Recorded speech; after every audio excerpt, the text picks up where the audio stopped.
Today we're going to ride over to Dulwich Hill outside the public school there and have a look at some interesting or questionable design decisions made by, I don't know, the council or RMS.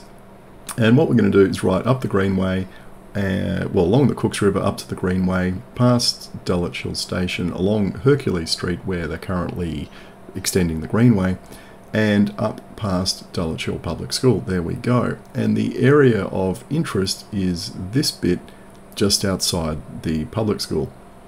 And if we have a look at the thing here, so here's a roundabout down the bottom.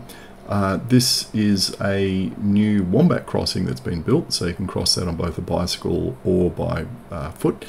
That is an old crossing which has been removed, and we'll see that later on in the video, and that's another crossing up the other end of the school.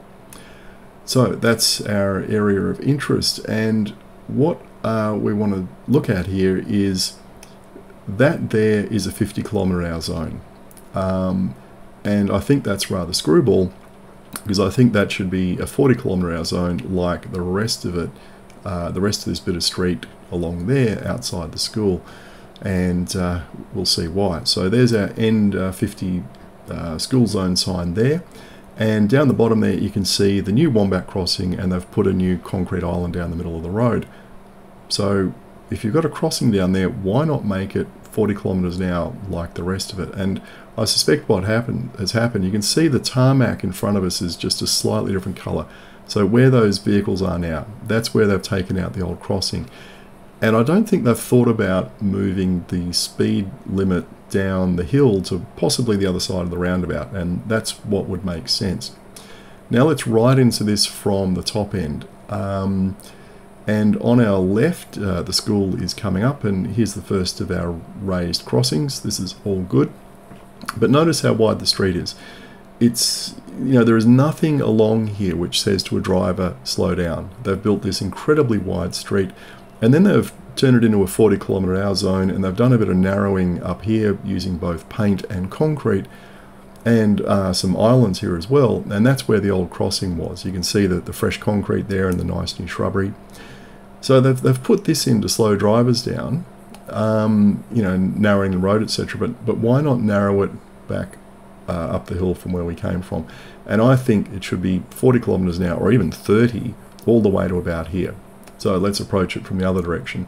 And the problem with coming along this way on a bike is you've got this very narrow, firstly, notice the bike symbol over there. You're actually allowed to get off there and ride up the footpath legally if you're an adult, because it's a shared path for some reason. It's not a bad idea because you often have drivers going right up your backside here, and you can see there again there's some shared symbols there, so you could get off at that driveway, although it's a horrible lip there to get across. But this is where it goes wrong. See, that's where the shared path ends. So what you should be doing is actually getting back onto the road here. See the problem? Someone forgot to put a ramp in. So if you actually wanted to continue straight along here and you're on the path, well, you can either ride legally on the footpath over the bridge, or cross that bit of shrubbery, which would be quite stupid. So looking at it on the map, let's say we decided to get off at the crossing. Now this is obviously where they think you should be going, up that path there, up to New Canterbury Road. Okay, that's all good. It's nice to have that path there. But what if you don't want to go along there? What if you want to go up to the school, or continue up along, the Greenway to get up to Summer Hill? Now, one way to do it would be to stay on the footpath, but you can't because it hasn't been designated a shared path. And what happens, like I said, they said the path ends there. So, what you would really be doing is going up this little section of path and then getting off at the next driveway and continuing up along the road, which is an absolutely screwball solution. So look, just to recap, I think they should be moving that N50 school zone sign further down there on the other side of the roundabout. They should really consider either moving the shared path ending to the other side of the bridge, or just reconfiguring this, or turning the entire street into the equivalent of a safe active street. And we've got a whole playlist here from Perth which shows how this is set up.